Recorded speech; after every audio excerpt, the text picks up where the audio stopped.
something for my Christmas tree. I'll visit Happy Stitches today. Happy Stitches, located in the Daniel Boone Village. Call Wendy Allison at 919-644-8455.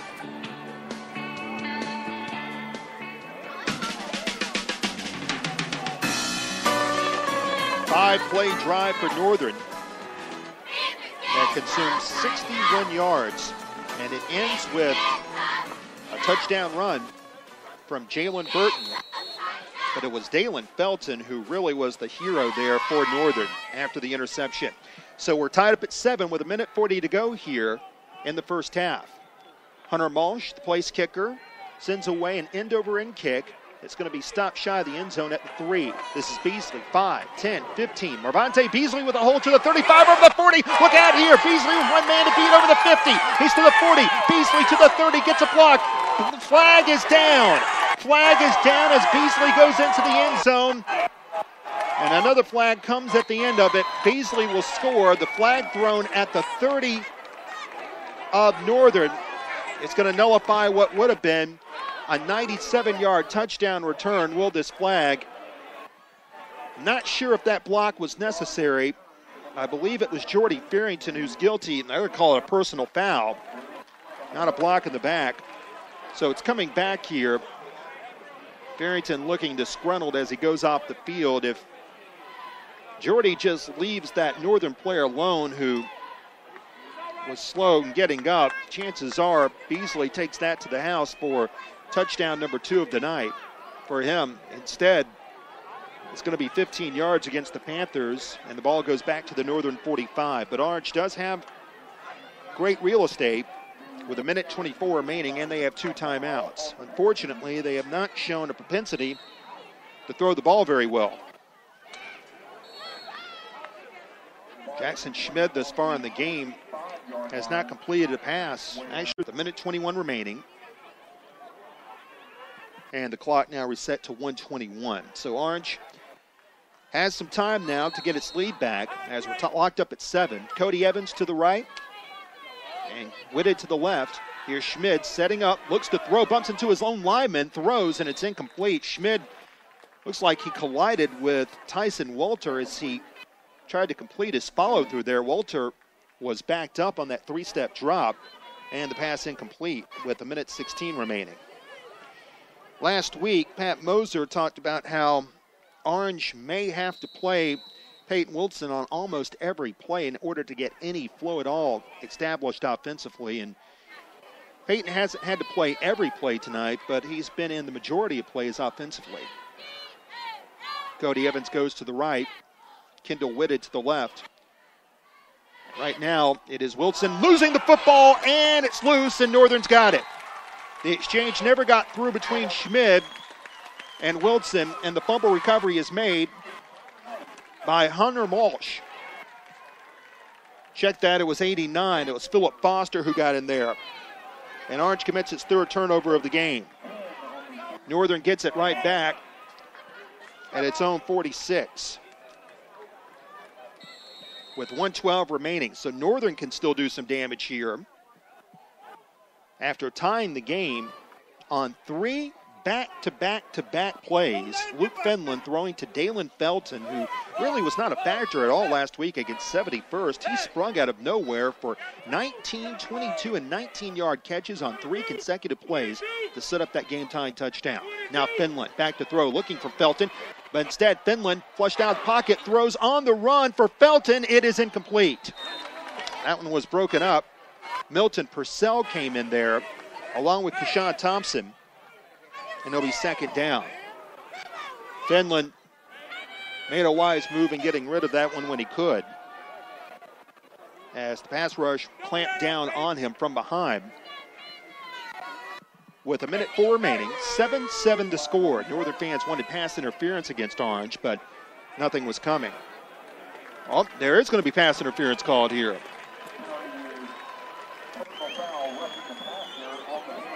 They call roughing the passer against Orange. Late flag that was thrown. So roughing the passer called on Orange. Takes the ball to the 39. And again, Northern has crossed the 50 because of an Orange penalty defensively. Roughing the passer called against the Panthers with 1:04 remaining.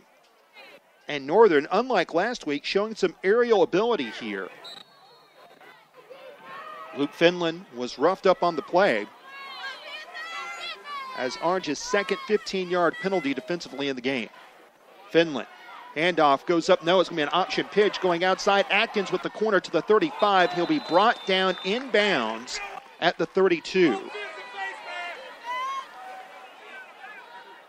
So Atkins takes the ball ahead for 7, but the clock continues to run. That was a curious call considering how much time's remaining. Ball to the 32, and Northern taking a long time to get this play off here. Clock's at 40 seconds, and they haven't even gotten set up for the next play here. Northern has one timeout. Clock running down to 30 seconds. Here's Finland looking to set up, throws, and the pass is incomplete. Met immediately was Felton. Hard hit laid down by Alex Long. That stops the clock with 26 seconds remaining. Long wound up meeting Felton right at the point where the ball was delivered. The official, who was right there on the spot, threw no flag, even though the Northern coaching staff wants one. Clock stopped, 26 seconds remaining. It's 3rd and 3 for Northern from the Orange 32. Finland meets a blitz, and we have flags thrown. Clock did move a little there. It's going to be a false start against Northern. Would you believe that is the first false start penalty in the game on either side? To put that in perspective, there were 5 in the first quarter last week against Person alone.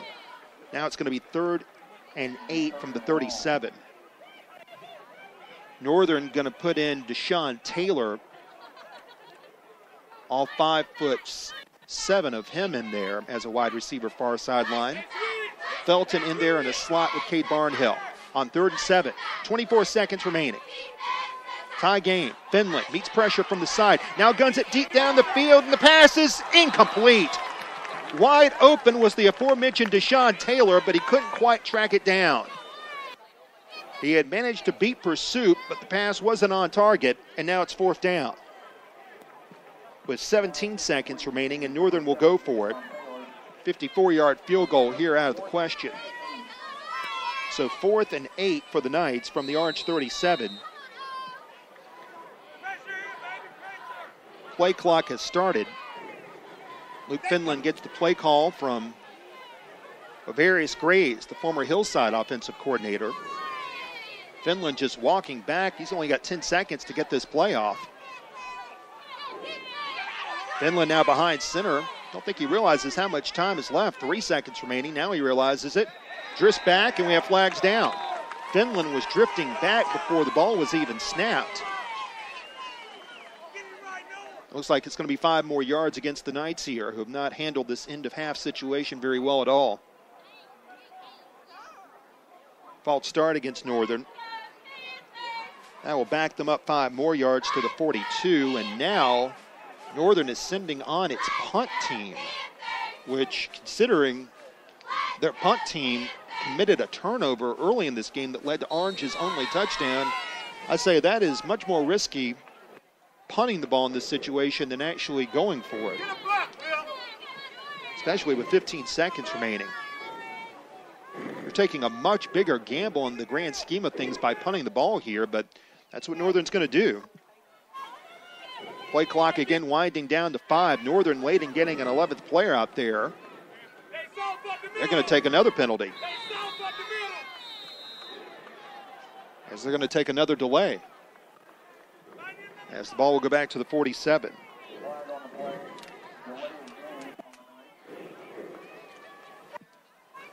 With 15.7 seconds remaining, Orange has Rodney Brooks back to return this punt. Personal foul here against Orange for roughing the kicker. They still need another 3 yards to the Knights. Well, actually, no, it's a personal foul, so it's a 1st down. And Northern can take one more crack at the end zone, or they can opt to try a desperation field goal from 49 yards out. That is Orange's 3rd 15-yard penalty defensively tonight. Malsh is not out there.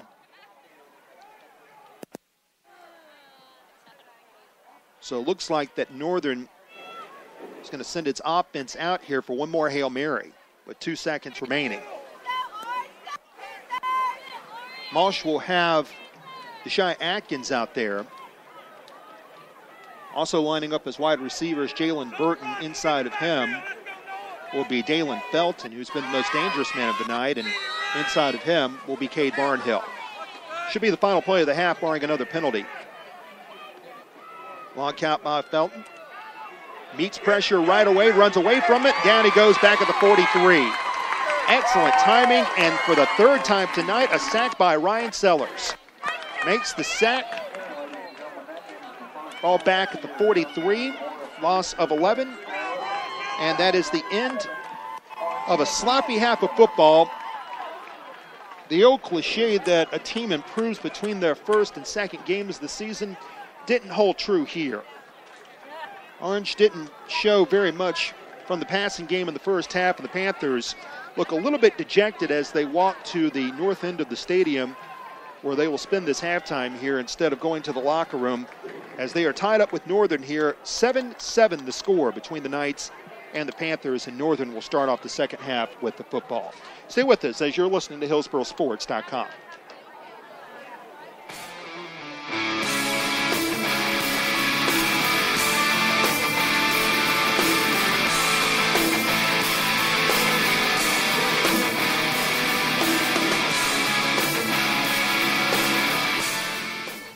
If you need flowers for that special occasion, look no further than the Flower Patch in Hillsboro. A family-owned and operated business since 1982, the Flower Patch delivers in Hillsboro throughout northern Orange County, including Cedar Grove, Efland, and parts of Rougemont and Hurdle Mills. Stop by their shop in North Churchton Street and check out various gifts, including candles, vases, frames, scarves, jewelry, and novelty signs.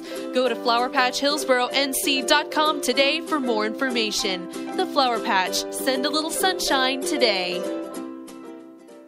Where did you say we're going after church today? Oh, Jay's Chicken Shack on North Churton Street in Hillsboro. What's there? Oh, they have deep pressure fried chicken. It's a delicious recipe with great flavoring. They have great grilled chicken pitas. You can put gyro meat on there with a salad. That's great. I can't wait to. Plus, they have breakfast all day, including Saturday and Sunday, and they have delicious beef ribs, hamburgers, and chicken gizzards. Okay, thanks, Dad. I have to get dressed. And for dessert, they have homemade banana pudding and peach cobbler, plus Hershey's ice cream, which you'll just love. Thank you, Dad. They customize also all their sandwiches with whatever toppings you want, and now they deliver within a 3-mile radius. They're family-owned in Hillsboro. Mom! Jay's Chicken Shack is open 7 days a week at 646 North Churton Street in Hillsboro. Call 919-732-3591 and ask about their catering services. Our vehicles wind up in accidents from time to time, but where should you go if the exterior of your vehicle is damaged?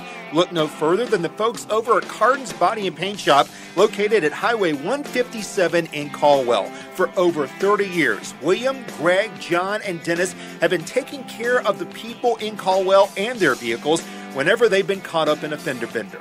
So contact the folks at Cardin's Body and Paint Shop if your car winds up in an accident. Call 919-732-6611. That's 919-732-6611. The Deer Pushers Association of America is a group dedicated to raise funds in support of educational programs, wildlife habitat enhancement and acquisition, and the preservation of the shooting sports and hunting tradition for future generations. They serve Northern Orange, Southern Person, and all of Central North Carolina. To learn more about the Deer Pushers Association of America, contact Skinny Laws or Seth King directly. The Deer Pushers Association of America, killing tomorrow's trophies today.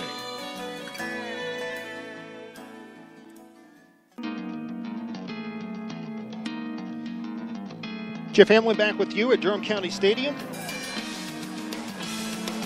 Marching band for Northern not here yet tonight because school doesn't start up in Durham County or Orange County for that matter until Monday. So that's the reason why we have such a quiet atmosphere here. You're hearing the sounds of Rock and Roll Part 2, which I think has been an anthem for over, 40 years now? Well, maybe 30 years. A lot of sports stadiums all across the country, and Right now,